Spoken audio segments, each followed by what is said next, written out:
Welcome back to Secret Speaks. How has your day been? Now let's uncover the mystery hidden in today's story. They called me a freeloader in the very house that rose on the land I bought with my own hands.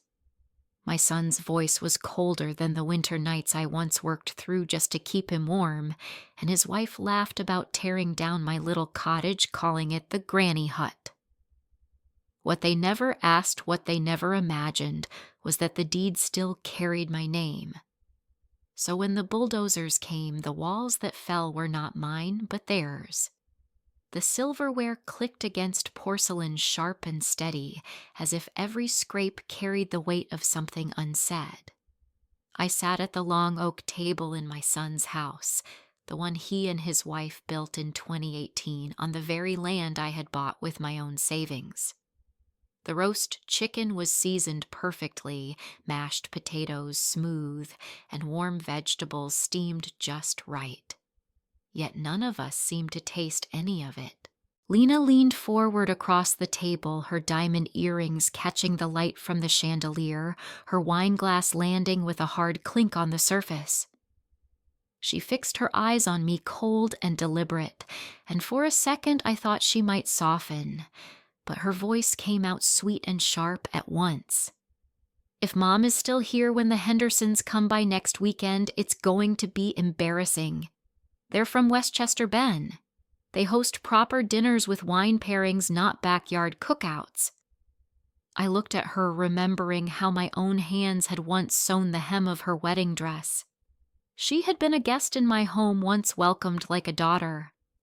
Now her gaze cut through me as if I were a stain on her tablecloth. She turned to Ben and said slowly, in case I somehow missed her meaning, "If she is still here, it will make us look small." Ben barely lifted his eyes from his phone. His fork moved around the plate, not quite eating, just shifting food as if it were something to occupy his hand. I kept my hands folded neatly in my lap. Silence has always been my armor, though tonight it felt more like a coffin. Lena kept going, her voice gaining confidence with every word. She doesn't pay rent. She doesn't cover utilities. That garden of hers is half dead, and the cottage takes up space that could be our sunroom. She looked me dead in the eye and added, "Honestly, if you are just freeloading, maybe it's time for assisted living. Let the state take care of you. That's what it's there for." I felt the word slice through me. Freeloader.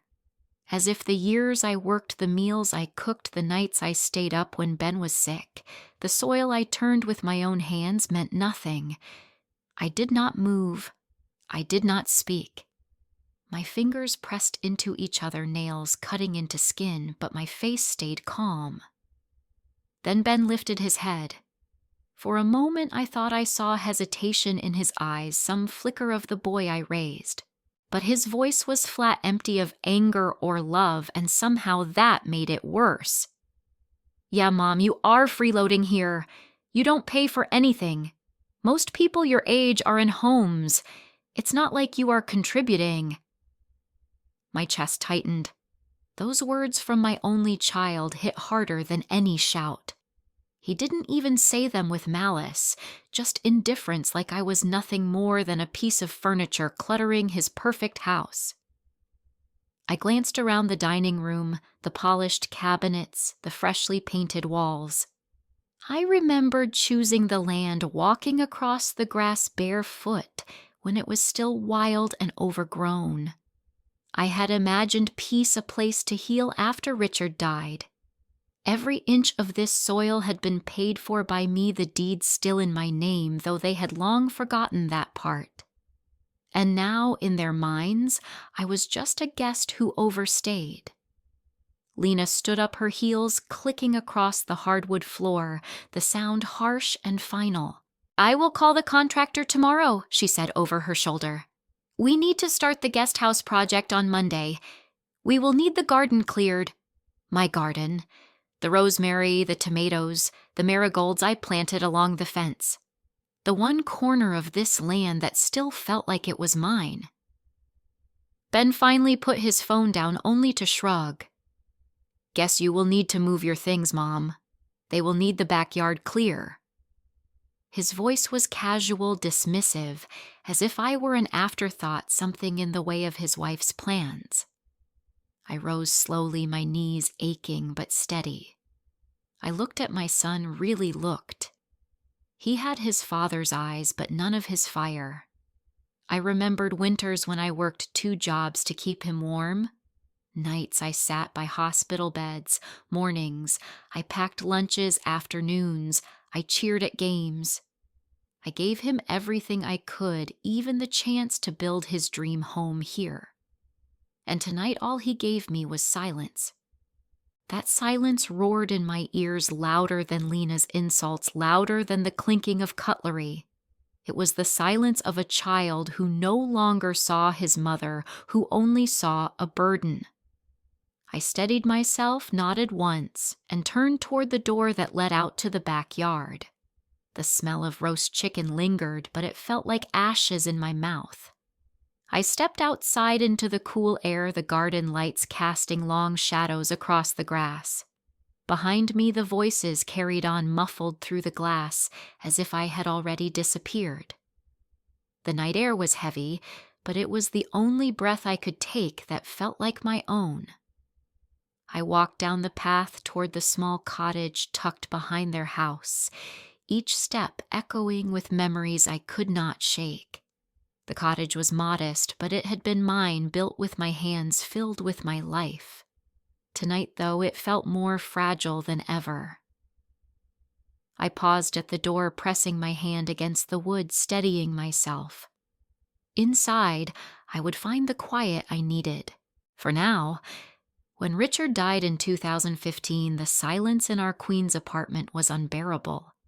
His slippers sat by the door for months, the chipped coffee mug he always used stayed on the counter, and the worn recliner with its broken spring still leaned in the corner as if waiting for him to return. I walked from room to room, listening for footsteps that would never come back. After 6 months of living with ghosts, I knew I could not stay there any longer. I sold the apartment, a modest 1-bedroom in a brick building on 34th Avenue, and walked away with $380,000, enough to start over. In the spring of 2016, I found a piece of land in Hudson Valley, 2 1/3 acres of rolling grass, tall trees at the border, and a view of the Catskill Mountains in the distance. The moment I stepped onto the soil, I felt something loosen inside me. The air was clearer than in the city, heavy with the smell of earth and pine. It felt like a place where I could finally breathe again. I bought it for $240,000 in cash, and I signed the deed with a steady hand. I built a small cottage at the back of the lot, 2 rooms with a kitchenette, enough for me to live quietly. A porch with chipped white paint, a garden patch for herbs, and space to plant flowers that Richard used to love. It was not grand, but it was mine. For the first time since losing him, I felt a measure of peace. Ben was 29 then and drifting. He had lost his job at a distribution warehouse in Brooklyn and was bouncing between friends' couches. He came to me one evening with eyes that reminded me of his boyhood, pleading and tired. "Mom, can I come with you just until I get back on my feet?" Of course I said yes. What mother would turn her child away? When we arrived at the property, he stood in the middle of the open field, hands on his hips, a crooked grin on his face. This could be something he said. I could build here. I remember placing my hand on his shoulder and saying firmly, "You can build your home here if you like, but the land is in my name. The deed stays with me." He nodded quickly, hugged me so tight my ribs ached, and whispered, "I'll never forget this." I wanted to believe him.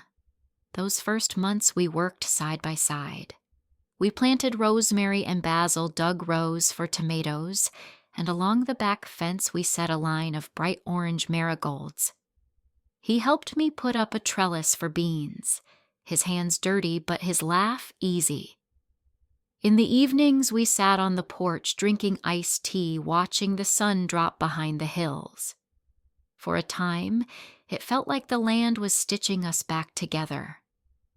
Sometimes he talked about Richard, about how he remembered fishing trips when he was a boy, or the way his father carved wooden toys for him. Other times he spoke of plans how he would find steady work again, save up and build a small house on the property. His hope was contagious, and I allowed myself to picture it, a family home rising beside my cottage, our lives tied together by soil and memory. The cottage became more than walls.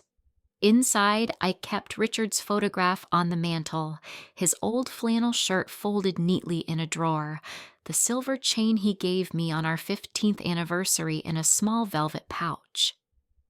Every morning, I lit a candle by the window and whispered a thank you for another day. Having been there softened the edges of grief.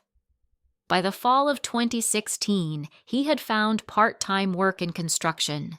He would come home with calloused hands and stories about building frameworks and pouring concrete. He was learning skills that he dreamed of using on his own house. He talked about adding a deck, maybe even a 2-story structure. I reminded him again that he could build, but the land remained mine, and he agreed each time without hesitation. We spent weekends fixing small things together. He repaired the hinge on my front gate. I taught him how to prune the tomatoes without bruising the stems. When the marigolds bloomed, he knelt down and touched the petals, saying, "Dad would have loved these." I nodded, swallowing the lump in my throat, glad that at least for now he saw me not as a burden, but as his anchor. Neighbors stopped by, sometimes curious about the new woman from the city. Mrs. Hill from across the road brought me peach jam and said the valley was kinder to those who respected the land. She told me she was glad to see family working together. I believed her words and carried them close. There were evenings when I lay in bed listening to the crickets and thought I had finally found a rhythm. The ache of losing Richard was still there, but dulled by the simple routines, the smell of herbs from the garden and Ben's voice calling out from across the yard. It felt like the promise of a new chapter 1, where love and hard work could rebuild what grief had broken. I did not know then how quickly things would change, how fragile those early days of harmony truly were. For that year, though, I allowed myself to rest in the comfort of my son's presence and the land I had claimed with my own hands. In 2017, Ben met Lena at a networking event in Albany, and from the moment he brought her home, I sensed the air around us shift. She worked in public relations, sharp clothes, polished nails, and a smile that reached only halfway to her eyes. In front of Ben, she was all courtesy and charm. She complimented my garden, praised my cooking, and asked polite questions about the cottage. But when he stepped away, her tone dropped, clipped and cool, as if every word were a correction. The first time she came for dinner, I made chicken pot pie, the kind Ben had loved since he was a boy. She tasted it, smiled at Ben, then glanced at me when his back was turned and said quietly, "It's a little heavy, don't you think? Not really modern?" I pretended not to hear. Later that evening, as she walked past the laundry line, she wrinkled her nose. "Could you maybe not hang clothes out front, May? It makes the place look poor." She said it softly like a suggestion, but the sting burned all the same. I kept my silence, telling myself she was nervous, trying too hard. Young couples often needed time to settle in. I wanted to give her a chance for Ben's sake. He looked at her the way he used to look at a new adventure, eyes wide, hopeful. I told myself not to ruin that. The weeks passed and her presence grew. She stayed longer each visit, leaving makeup bags in the bathroom and shoes by the door. She started rearranging things without asking. One morning, I found my mixing bowls stacked in a new order. Another afternoon, she moved my potted herbs to the far side of the porch because she said they looked messy. I tried to shrug it off, but each change felt like my space shrinking. When it was just the two of us, she let her real voice show.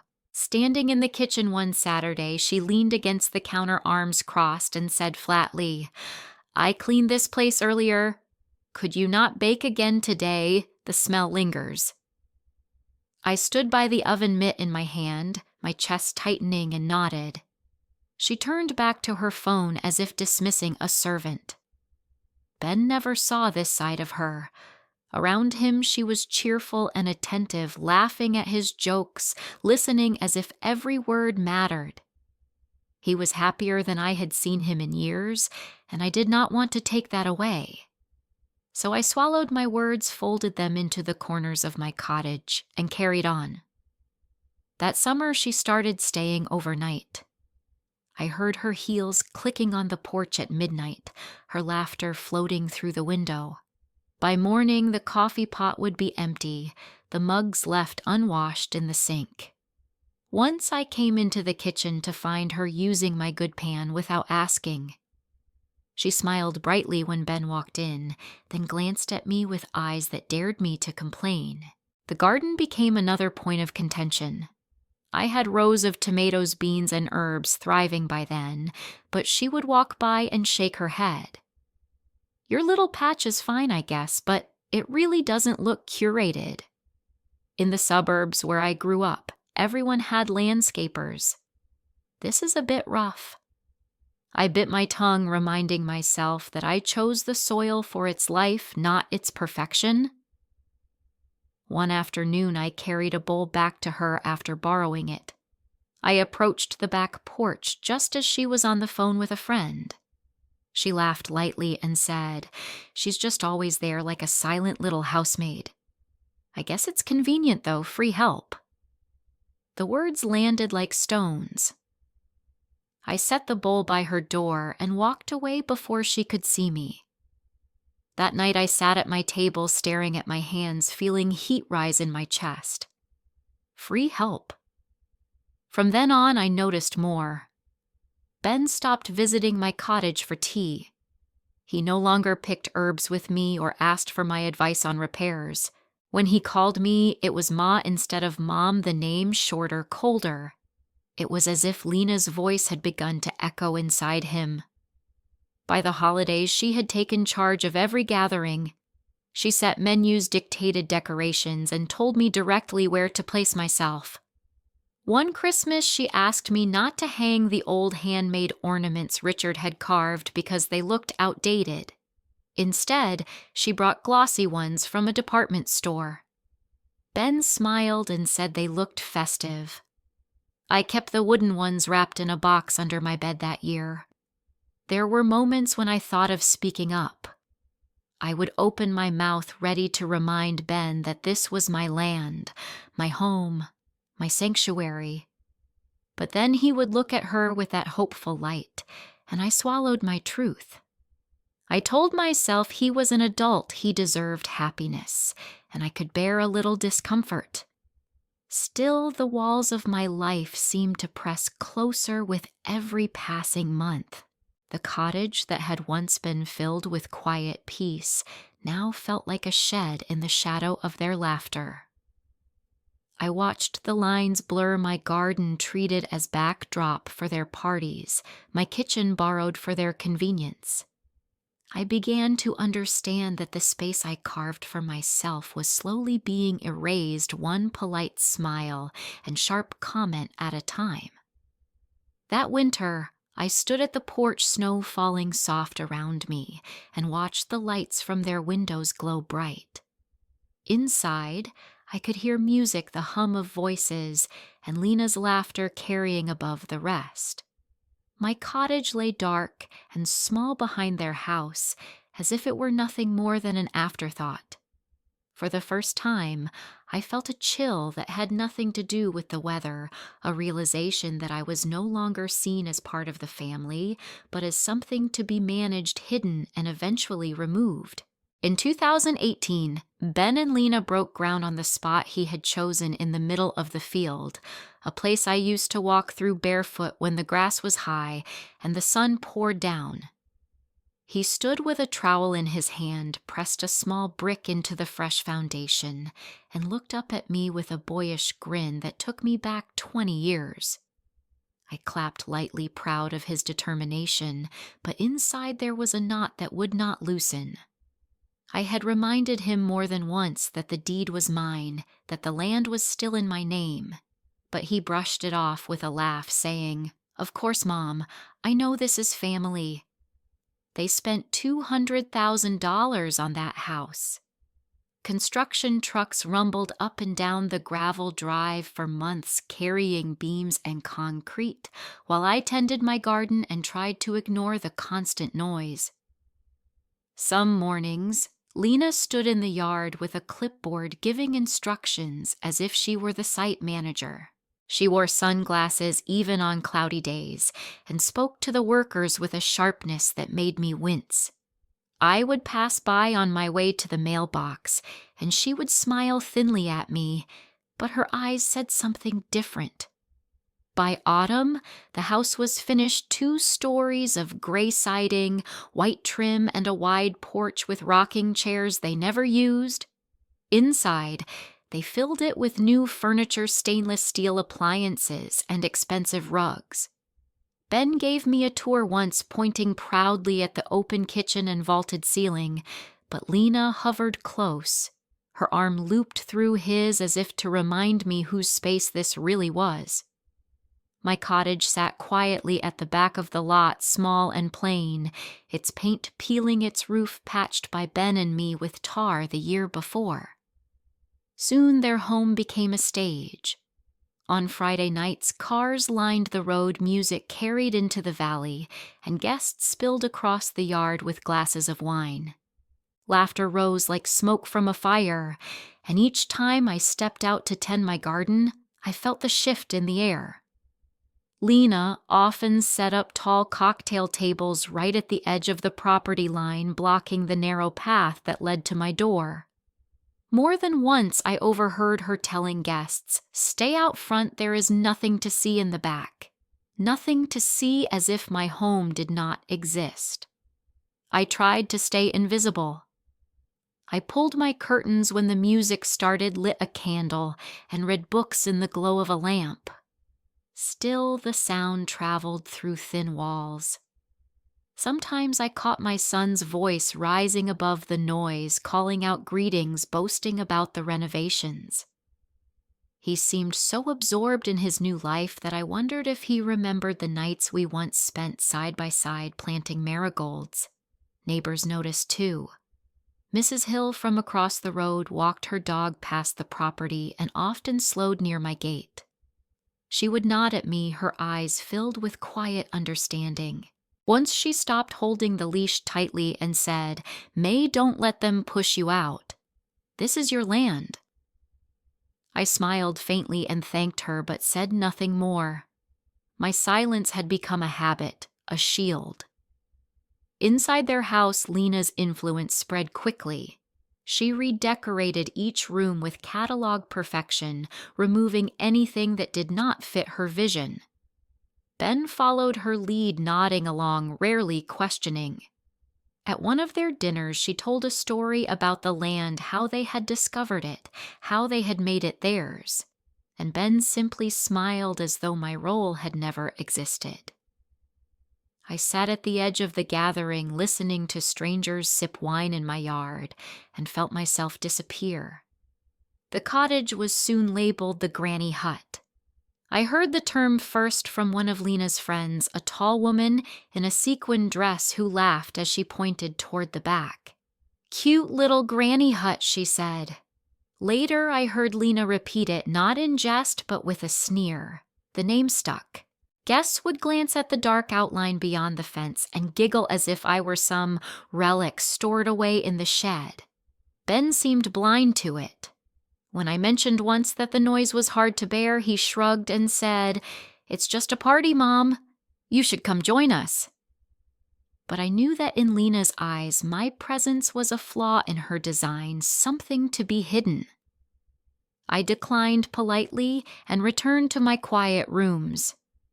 I tried to remind myself of the day the brick was laid of the smile on my son's face when he felt his life was moving forward. I tried to hold on to that pride, to see the house as a symbol of his growth rather than of my erasure. But each gathering, each comment, each time the path to my door was blocked, the knot inside me tightened. There were nights when I stood at my cottage window and watched the glow from their porch spill across the yard. Their voices carried Lena's laugh bright and sharp, Ben's quieter, but still there carried away in the tide of her energy. I pressed my hand to the glass, feeling the cool pain beneath my palm, and wondered when exactly my home had become an inconvenience. Mrs. Hill once caught me in the grocery store, her cart filled with apples and flour. She asked how things were, and I hesitated before saying, "Busy." She looked at me for a long moment, then said softly, "I see more than you think." Her words lingered with me all evening. It was a strange comfort to know someone else recognized the shift that I was not imagining, the steady shrinking of my space. The house stood tall and new, a monument to Lena's ambition and Ben's compliance, while my cottage seemed to sink deeper into the shadows. I carried on with my routines, planting, baking, tending, but the soil beneath my feet felt different now. It was still mine, the deed tucked safely away, yet I was treated as though I were trespassing on land I had chosen, paid for, and nurtured with my own hands. The parties grew louder that fall, lights strung across the yard, cars parked in rows, neighbors murmuring about the constant activity. I stayed behind my curtains, holding Richard's photograph in my lap, listening to the distant hum of voices. The marigolds swayed in the cool evening breeze bright against the dark, and I wondered how long before even they would be trampled underfoot. By 2021, the shine of their new house had dulled, though they would never admit it. Ben lost his job as a warehouse manager in Albany after the company downsized. He tried to hide it from me, at first leaving each morning with his travel mug, as if he still had somewhere to be, but eventually the truth slipped out. Mortgage payments began piling up, credit card statements arrived thicker each month, and the cheerful confidence in his voice turned brittle. Lena's patience ran thin. I could hear their arguments through my open window on summer nights when the air carried every sound. Her voice sharp-cutting, telling him she hadn't married him to live like this. His responses were quiet or pleading, and always ending with silence. She turned her frustration toward me soon enough. One afternoon, as she clipped roses near the porch, she said without even looking at me, "It's not like we can afford to carry a freeloader forever."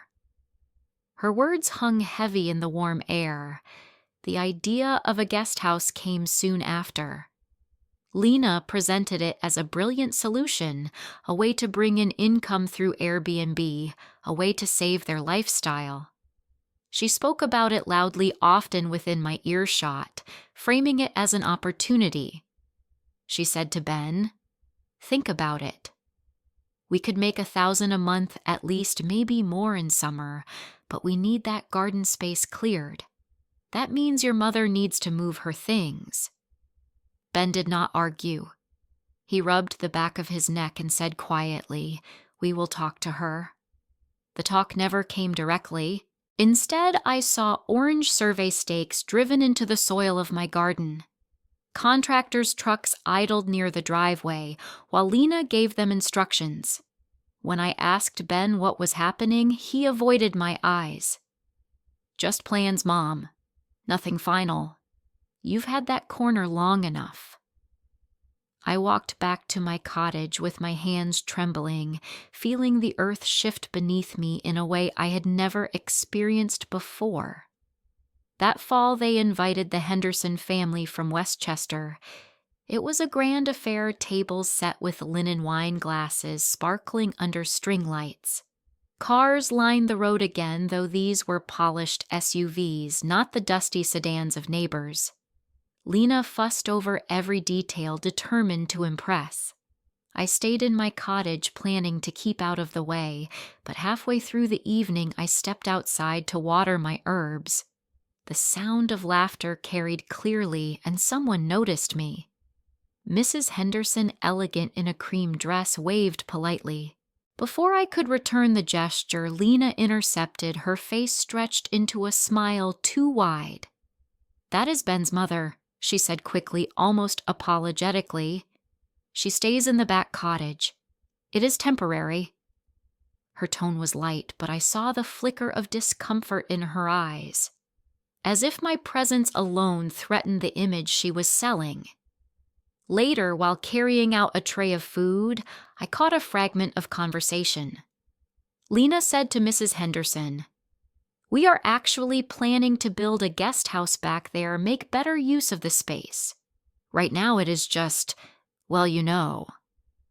She tilted her head toward me, lips tight in a smile. I stood frozen, the plate heavy in my hands. I had never felt more like an object of embarrassment in my own yard. When Ben finally came over to me that night, he spoke quickly, eyes darting to Lena across the lawn. "Mom, just try to stay inside tonight. Okay, we want this to go well."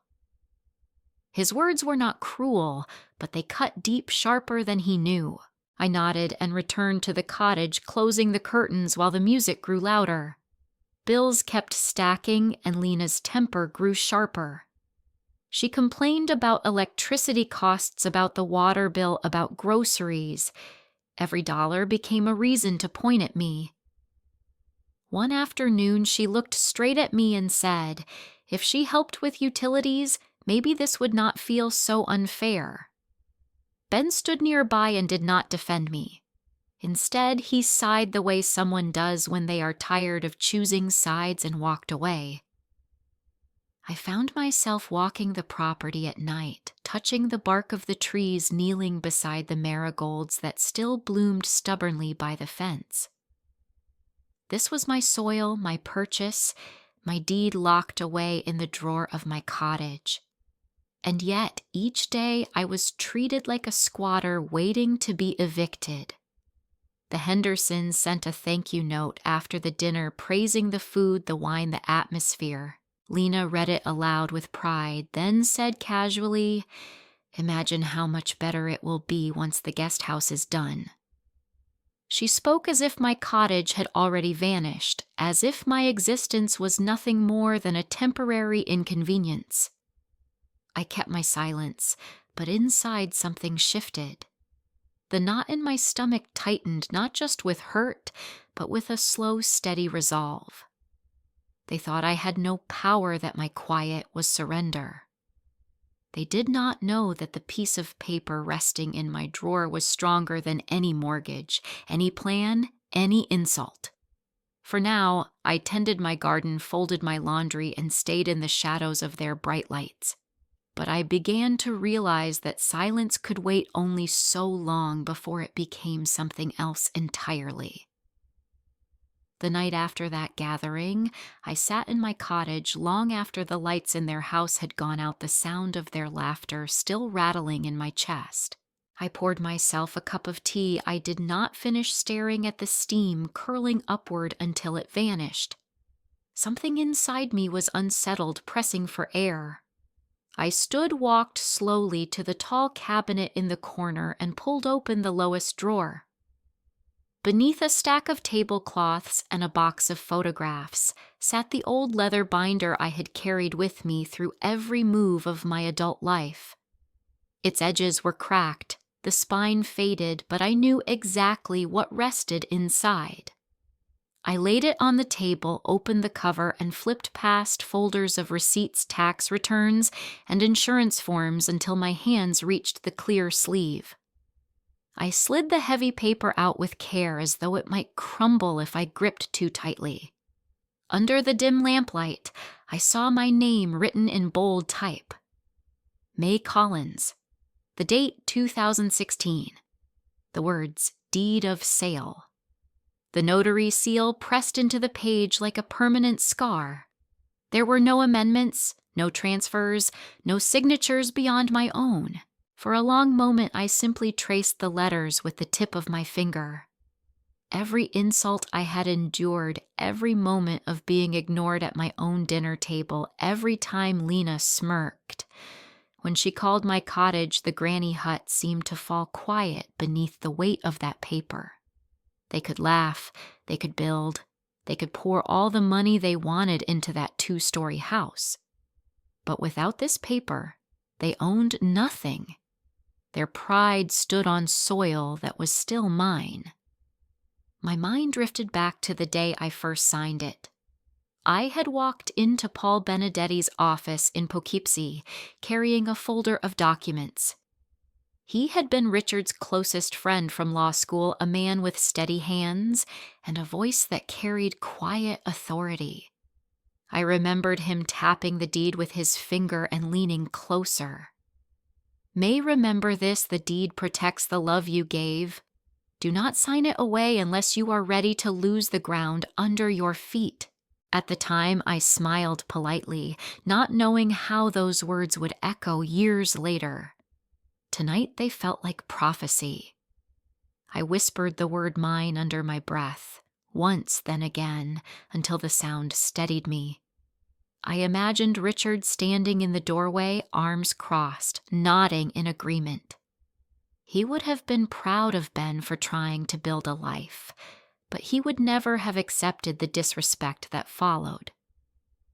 In my mind, I heard his voice as clearly as if he were still alive. May, you can be kind, but do not let kindness erase your worth. I folded the deed carefully and laid it flat on the table. Beside it, I spread out the folded map of the property lines Paul had drawn for me when I first purchased the land. 2.3 acres each boundary marked in neat pen strokes. I traced the rectangle where my cottage stood, then the larger square where Ben and Lena's house rose.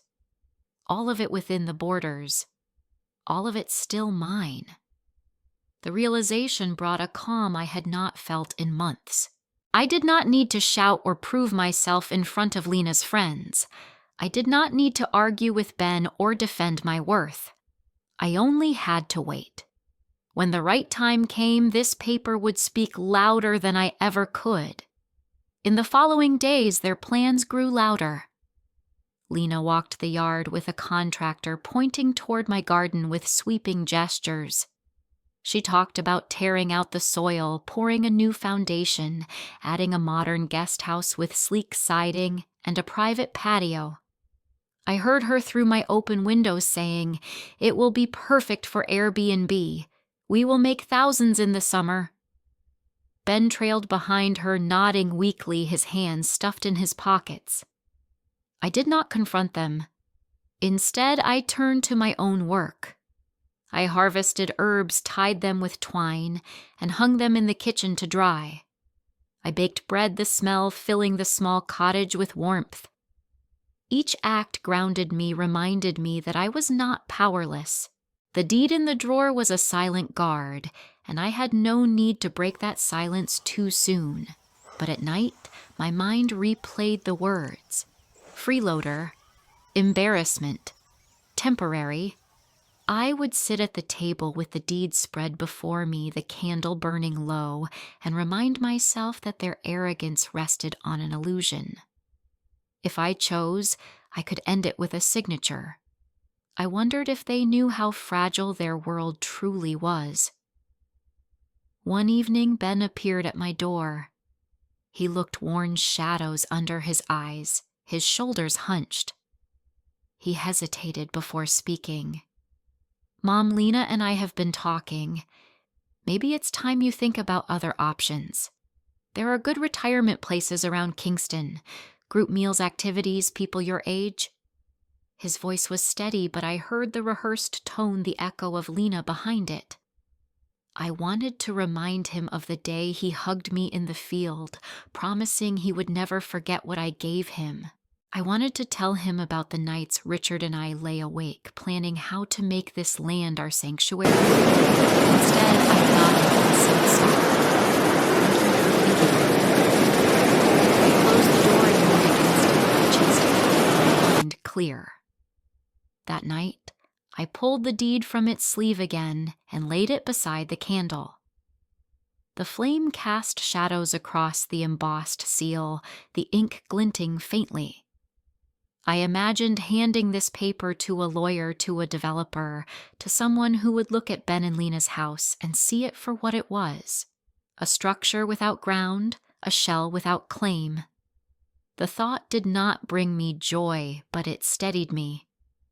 I placed the deed back in its sleeve, slid the binder shut, and returned it to the shelf beside my bed. Each time I passed it, I felt its weight silent but immovable. They thought silence meant surrender, but they were wrong. My quiet was not weakness. It was patience waiting for the moment when truth would no longer be ignored. The marigolds still bloomed by the fence bright even as autumn crept closer. I knelt by them one afternoon, pressing my fingers into the soil, whispering a promise I could not yet say aloud. This is still mine, and when the time comes, they will know it. The first signs came quietly, almost deceptively, as if nothing important was happening. One morning when I stepped outside with my watering can, the garden looked the same at first glance, the rows of marigolds still bright and the basil lush with dew. But then I saw them thin orange stakes driven into the soil, their plastic flags fluttering in the breeze. They cut straight through the center of my herb bed like scars across the earth. For a moment I couldn't breathe. My garden, the patch of ground where Ben and I once planted rosemary side by side, was now marked for destruction. A white pickup idled by the driveway. Lena stood nearby in her pressed blouse and sunglasses, clipboard in hand, pointing toward my cottage as if she were leading a tour. Two men in hard hats scribbled notes while she gestured toward my porch, laughing lightly, her bracelets catching the sun. I gripped the watering can tighter, water spilling over the rim onto my shoes. She noticed me watching, but her smile didn't falter. In fact, it widened. "We're just starting preparations," she said in that syrupy tone she used when she wanted to appear kind while cutting deep. "The guest house will really improve the property value. It's going to be wonderful." Her voice was cheerful, dismissive, as though my garden, my cottage, my life were nothing more than weeds in her way. I didn't answer. I walked back inside, placed the watering can on the counter, and pressed my hands against the cool surface to steady myself. Through the window I could hear her voice again, sharper now, speaking into her phone. "Yes, we'll clear all of it, even the granny hut." Her laugh rang out cruel and casual, as though she had already erased me from the landscape. My chest tightened. Granny hut. That was what she thought of the cottage where I had mourned Richard, where I had built a life from ashes, where I had carried my son when he was broken and lost. That night, the silence inside my cottage felt heavier than ever. I lit a candle and stared at the flame, hearing her laughter replay in my head, the word granny hut, like an echo bouncing against the walls. I thought of the deed in the drawer, just a few feet away, the embossed seal waiting patiently. I whispered to myself, not yet. Not yet. The following evening, Ben appeared at my door. He didn't knock, just pushed it open a few inches, standing there as though afraid to step inside. His shoulders slumped, his hair unkempt, but his eyes carried something colder than fatigue. "Mom, we need to talk," he said. I gestured to the chair, but he shook his head and remained standing. "Lena and we've been thinking. Maybe it's time you looked into assisted living." His voice wavered but then hardened. "You're a burden." The word hit me like a stone to the chest. Burden. My breath caught, and for a moment I thought I might collapse under the weight of it. I looked at my son, my only child, the boy I once held against my chest through fevers and nightmares, the man whose home stood because I gave him soil to build on. He could not even meet my eyes. I wanted to remind him of the nights I worked overtime shifts to pay his tuition, of the mornings I packed lunches, while my own stomach growled of the way I sold the apartment Richard and I had built our life in so that Ben could have a chance at his own. Instead, I stayed still. My voice was calm, measured, though inside I was shaking. "I see. Thank you for telling me." He looked almost relieved that I hadn't argued. He muttered something about brochures about options in Kingston, and then left, closing the door without waiting for my response. I sank into my chair, hands trembling against the worn wood of the armrest. For a long while I stared at the candle burning low, the wax pooling the flame, shrinking with each breath. The next morning, I walked out into the yard and stood in the middle of the orange stakes. The earth was cool beneath my slippers, damp from the night's dew. I bent down and pulled one of the stakes from the ground. The thin metal bent easily in my hands, the plastic flag snapping off. For a moment, I considered ripping them all out, scattering them into the woods so the contractors would arrive to find nothing. But I stopped myself. No, let them mark their territory. Let them believe their plans were real. I knew better. The ground they stood on was mine, and I held proof stronger than any flag. Mrs. Hill caught me at the mailbox that afternoon. Her sharp eyes flicked toward the stakes in my garden, then back to my face.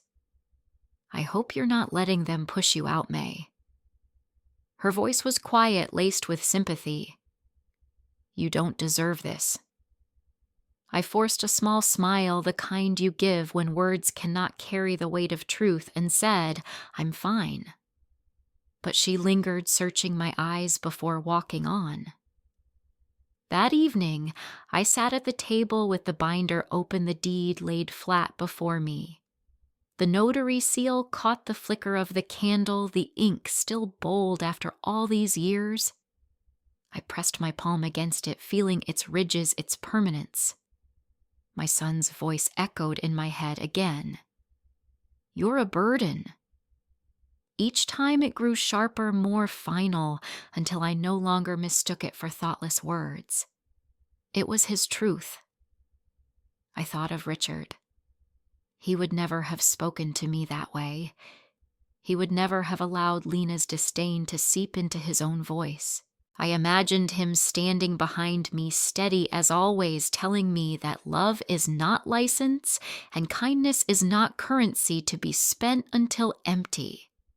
The marigolds by the fence swayed in the evening air, bright and stubborn. I knelt by them, touched the soil, and whispered, "Not yet." But soon.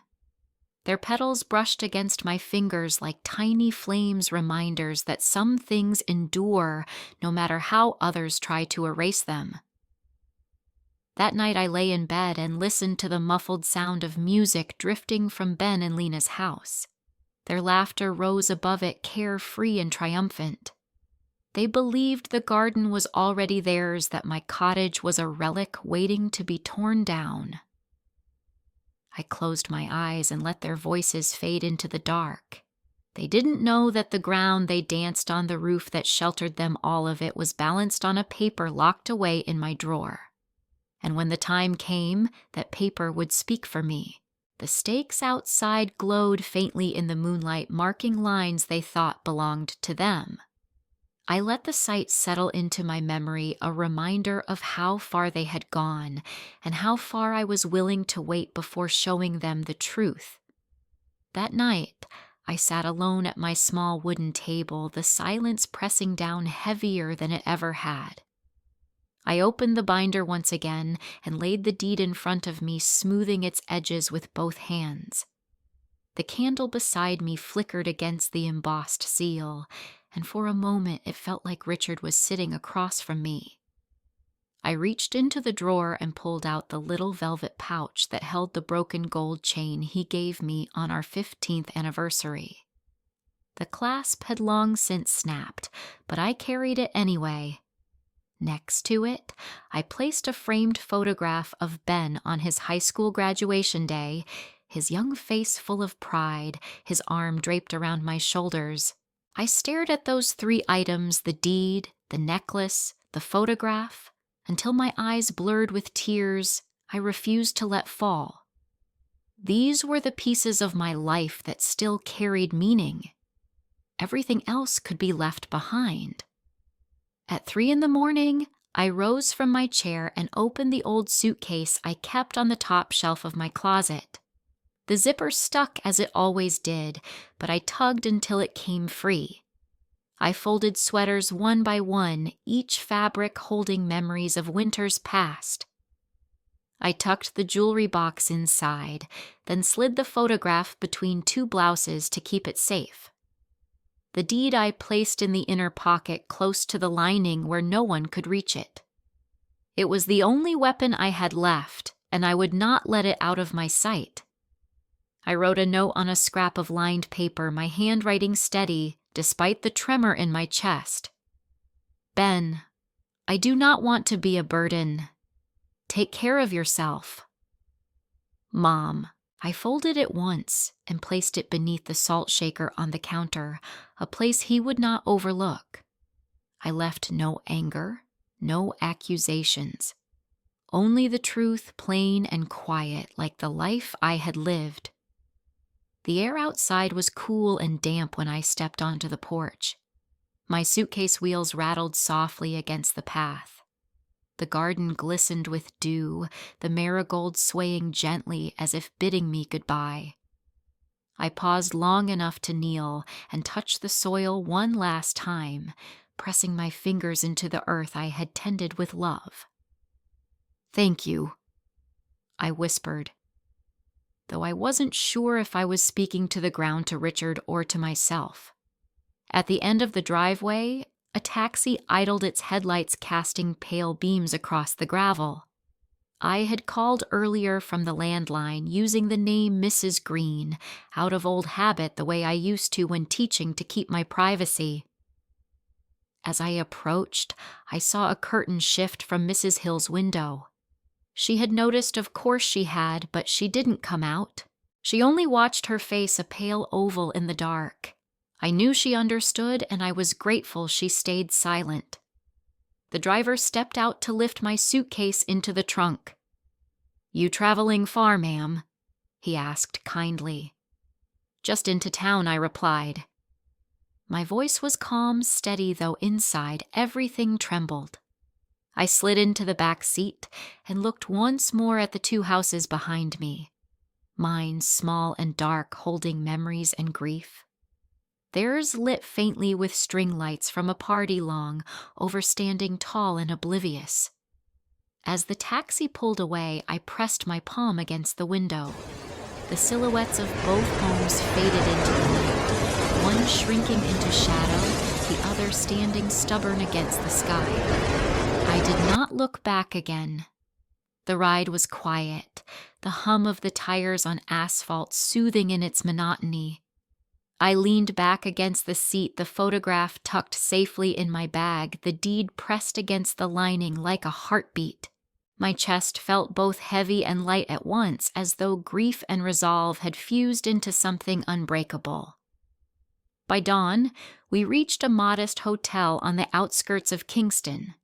I paid the driver, thanked him, and carried my suitcase inside. The lobby smelled faintly of coffee and disinfectant. I checked in under my maiden name, Collins, and took the key to a small room on the 2nd floor. Inside, I set the suitcase by the door and placed the deed on the desk by the window. The morning sun spilled across the page, illuminating my name, proof of everything they had forgotten. I sank into the chair and stared at it for a long time, listening to the city stir awake outside. The sound of cars, distant voices, a dog barking somewhere down the street.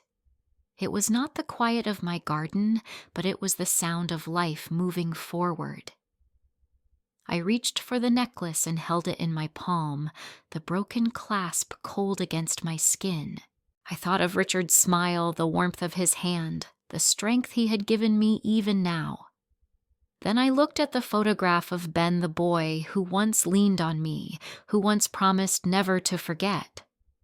My throat tightened, but no tears came. The time for tears had passed. I placed both items back in the suitcase and closed it gently. Only the deed remained on the desk, the single truth I carried out of that house. The rest could be rebuilt, reimagined, but this paper would be my shield. As I lay on the stiff hotel bed, I felt the exhaustion of years settle into my bones. Yet beneath it pulsed something steady, something new. Not anger, not revenge, but clarity. They had called me a burden, erased me with their words, staked flags through my garden as if I were already gone. But I was not gone. I had the deed, and with it the power to decide what came next. Sleep pulled me under as the city outside grew louder. The deed lay on the desk, bathed in sunlight, waiting for the day it would no longer be silent. The morning after I left, I woke in the small hotel room with the deed still spread across the desk. The sunlight had shifted, cutting through the blinds in sharp stripes that landed across the embossed seal, making it glow. I stared at it for a long while, feeling both the weight of it and the strange lightness that came with knowing I had not been erased. I pulled out my phone, scrolled to a number I had not dialed in years, and pressed call. Paul answered on the second ring, his voice still steady, though older, deeper than I remembered. "Margaret, is that really you?"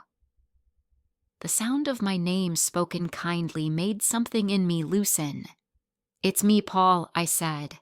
"I need your help. Today." By late morning, I was on a train into Manhattan, the deed tucked carefully into a folder on my lap. The ride hummed with the rhythm of steel against steel, carrying me away from the valley and into the heart of the city where decisions were made quickly and without apology. When I stepped out into the noise and bustle, I felt the air thrum with urgency. Paul's office was on the 12th floor of a building near Bryant Park, the kind of place with glass walls and polished wood smelling faintly of pine cleaner and coffee. Paul looked older, his hair grayer, but his handshake was just as firm. He ushered me into his office and closed the door. I laid the deed on his desk, and his eyes scanned it carefully. After several minutes, he leaned back, nodding slowly. "Title is clean," he said. "Your name is the only one on record." He glanced at me with something like approval. "You never transferred it. That was wise." I told him what had happened, not in every painful detail, but enough for him to understand the stakes. He listened without interruption, only once tightening his jaw when I repeated Ben's words. When I finished, he tapped the edge of the deed with his finger. "This protects you. More than that, it gives you the choice. What do you want to do?" I hesitated only a moment. "Sell it," I said. "All of it." He studied me, his eyes sharp behind his glasses. "Are you certain? Once you do this, there is no going back." I thought of Lena's laughter. Ben's avoidance, the word freeloader whispered like a verdict. I nodded. Yes. Paul leaned forward and picked up the phone on his desk. He made several calls, his voice professional, clipped efficient.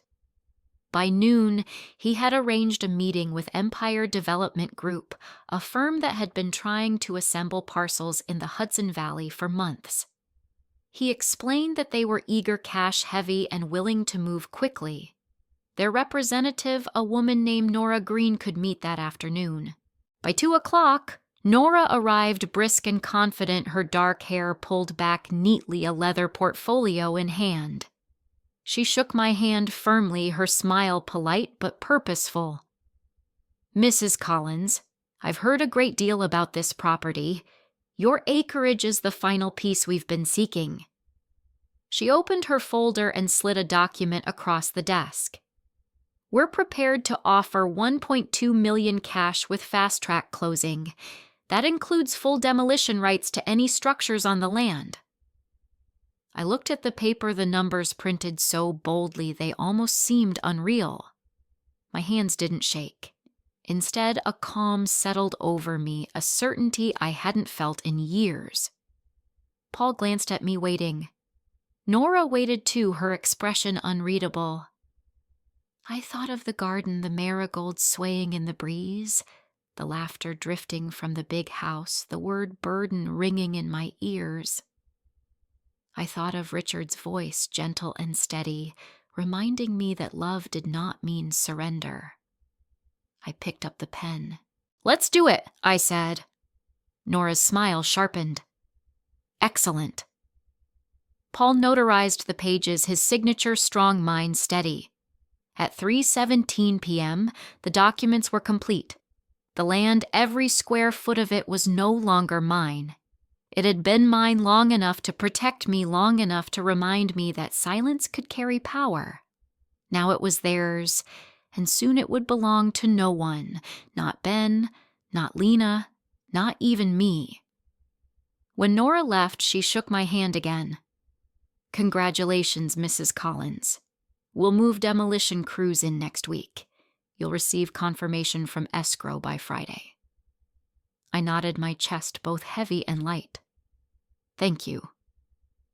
After she was gone, Paul studied me across the desk. "You look at peace," he said. I thought about that, about the strange quiet that had filled me once the papers were signed. It wasn't revenge, not really. It was restoration. It was balance returned to something that had tilted too far. I left his office with the folder tucked neatly under my arm.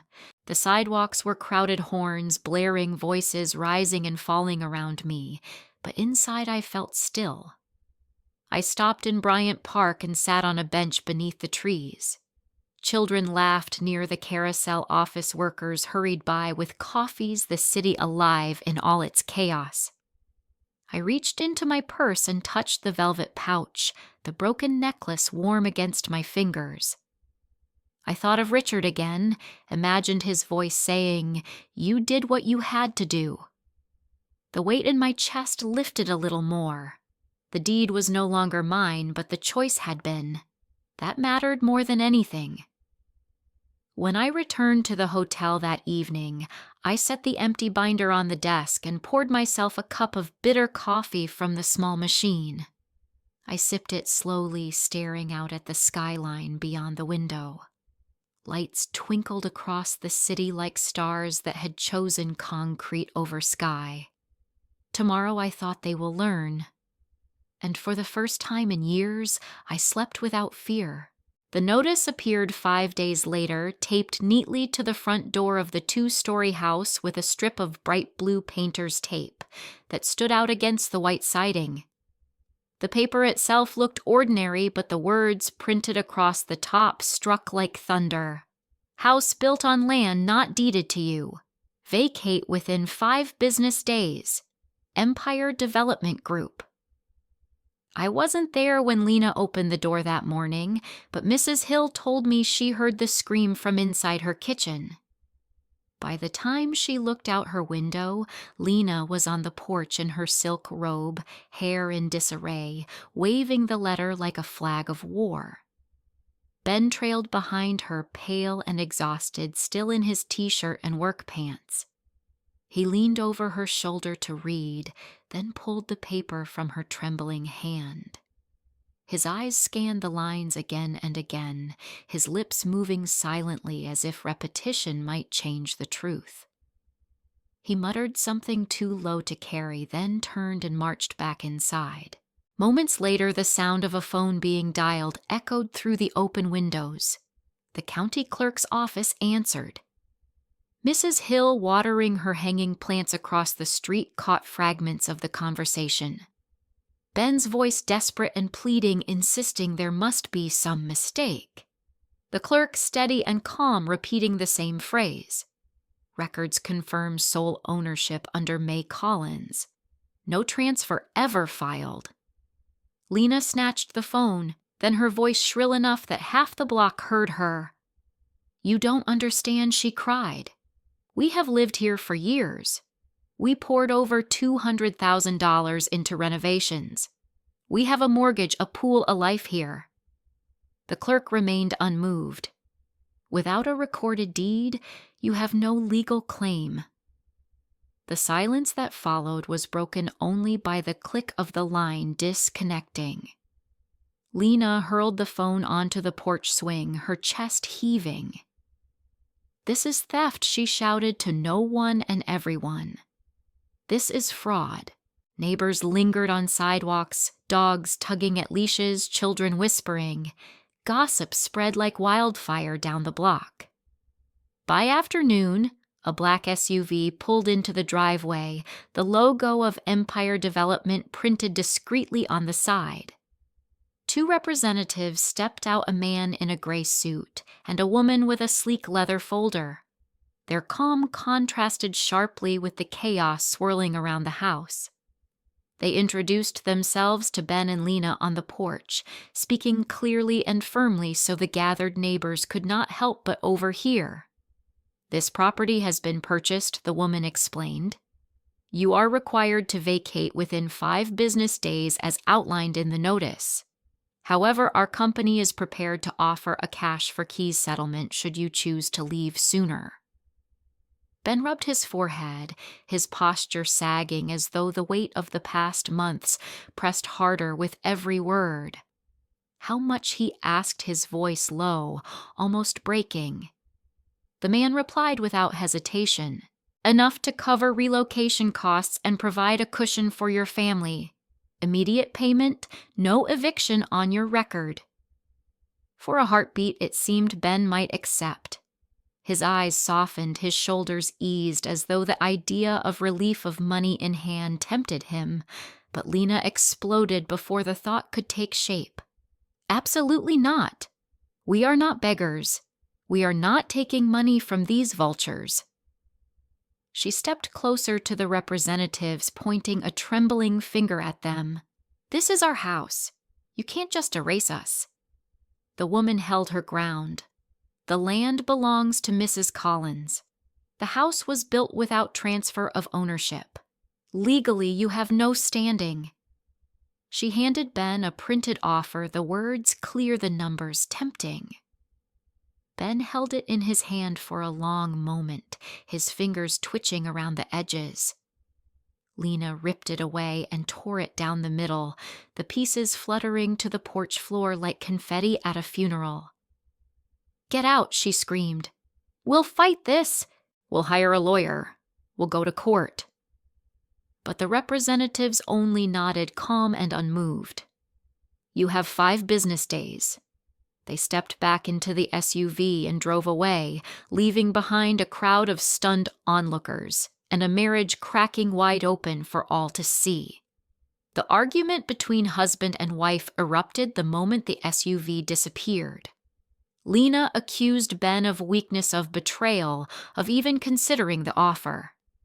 Ben shouted back about bills unpaid, about nights spent awake staring at numbers that never added up, about the crushing weight of mortgage debt on a house that wasn't even theirs. Their voices carried across lawns and into living rooms, neighbors standing still to listen, as if watching theater performed in broad daylight. Inside plates shattered against countertops, a door slammed hard enough to rattle windows. Mrs. Hill later told me she had never seen Ben look so broken, sitting on the steps with his head in his hands, while Lena paced the porch above him, shouting at the sky. By evening, the notice was crumpled and torn from where Lena had tried to rip it down, but someone, perhaps Ben, had pressed it back against the door with strips of clear tape. The bold black letters remained visible. Vacate within 5 business days. The neighbors saw it each time they walked past, shaking their heads, whispering to one another. From my hotel room window in the city, I sipped a cup of tea, the bitterness sharp on my tongue, and pictured it all. The notice, the neighbors, the unraveling of pride. I felt no glee, but neither did I feel sorrow. What I felt was something steadier, something that had been missing for years. Balance. That night, I placed the empty binder on the desk and slid the velvet pouch back inside my suitcase. I touched the photograph of Ben as a boy, his smile wide and bright, and for a moment grief welled in me again. But then I looked at the skyline, the lights of Manhattan glowing fierce and alive, and I understood that the story was no longer mine to carry alone. The ground had spoken. The deed had spoken. And the silence that followed was its own kind of justice. The rumble came early on a gray Tuesday morning, a sound that carried down the quiet street long before the machines appeared.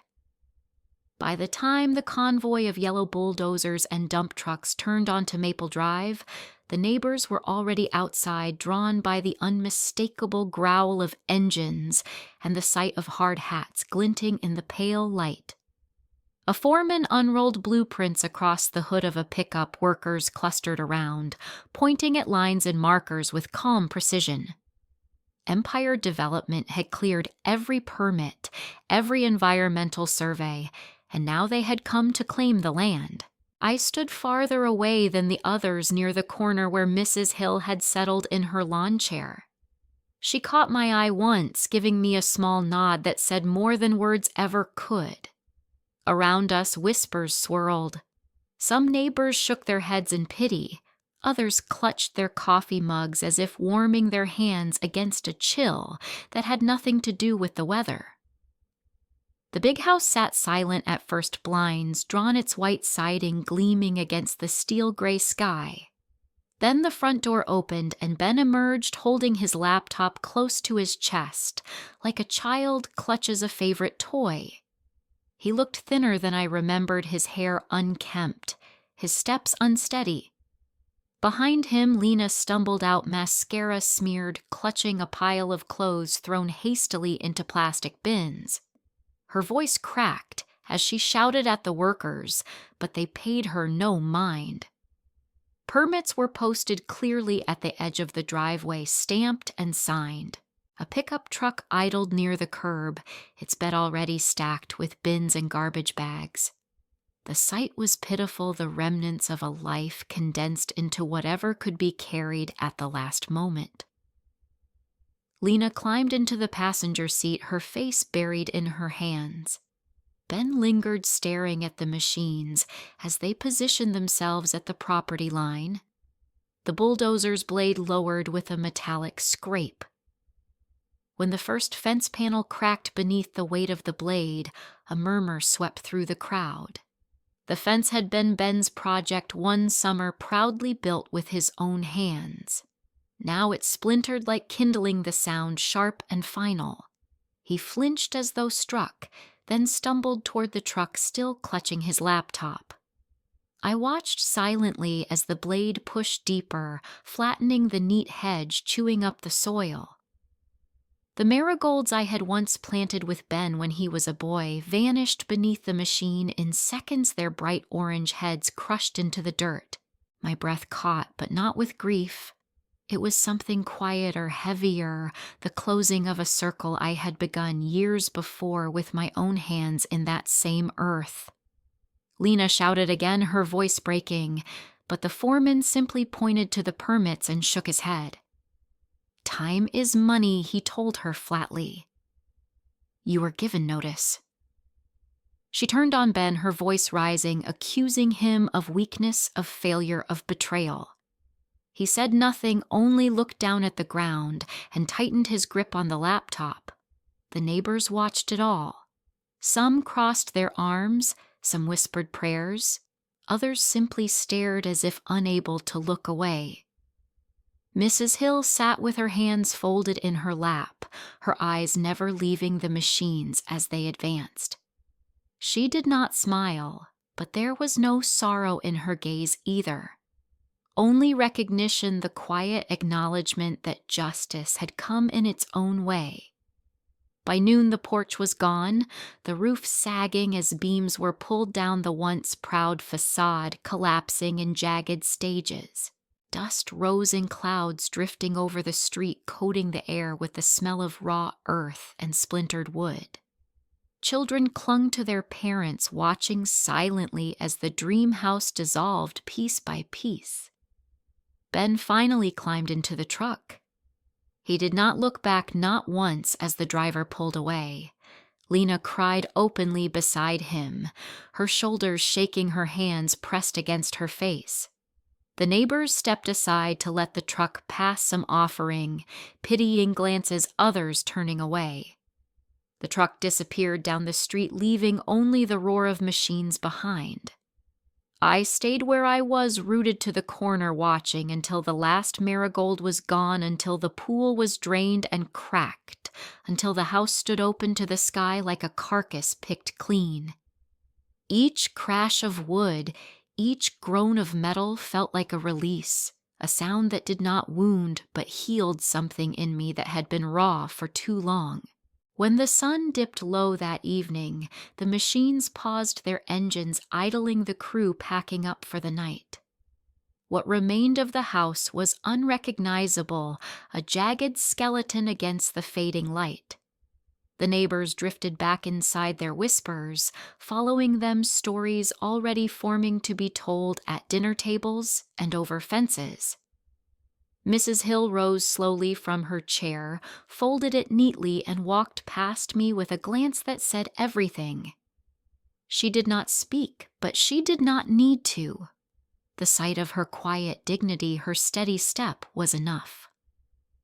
I turned back once more to the wreckage, to the soil churned and scarred, to the empty space where laughter had once echoed. It was not triumph I felt, nor vengeance. It was something steadier, quieter, like a scale finally balanced after years of tilting. I breathed in, let the dust sting my throat, and knew the land would never again be used against me.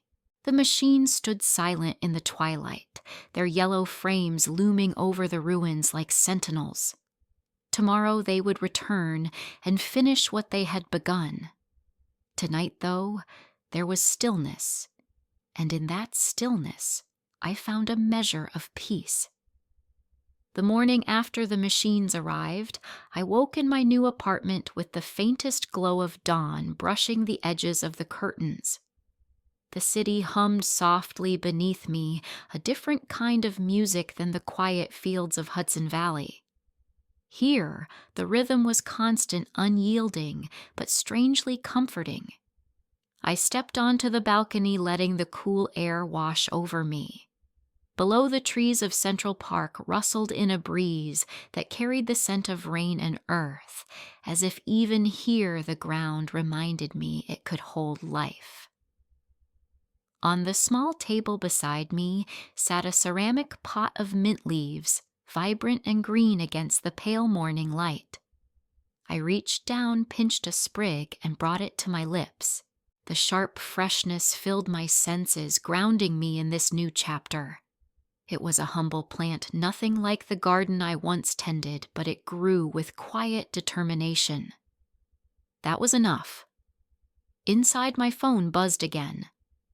Ben's name flashed across the screen, the same name that had lit it dozens of times since the notice had gone up. I did not answer. His voicemails had grown frantic, swinging between anger and desperation. One day he begged me to call, promising to fix everything. Another day his voice cracked with rage, blaming me for destroying his life. I listened only once, then let the rest pile up unheard. The silence was my answer. I thought back to the sight of him clutching his laptop as if it were a lifeline. His shoulders slumped as the walls of his home fell behind him. I had carried him once years ago through sickness, through poverty, through grief. But I could not carry him anymore. He had chosen his path, and I had chosen mine. Lena's face came to me too streaked with tears as she shouted at the workers. She had built her pride on borrowed soil, convinced appearances would protect her. Now the soil had spoken back. I wondered if she thought of the times she called me a burden, a freeloader, an embarrassment. Perhaps she believed those words still had power. But here above the park with the city spread before me, those words felt small and brittle, like dry leaves scattered in the wind.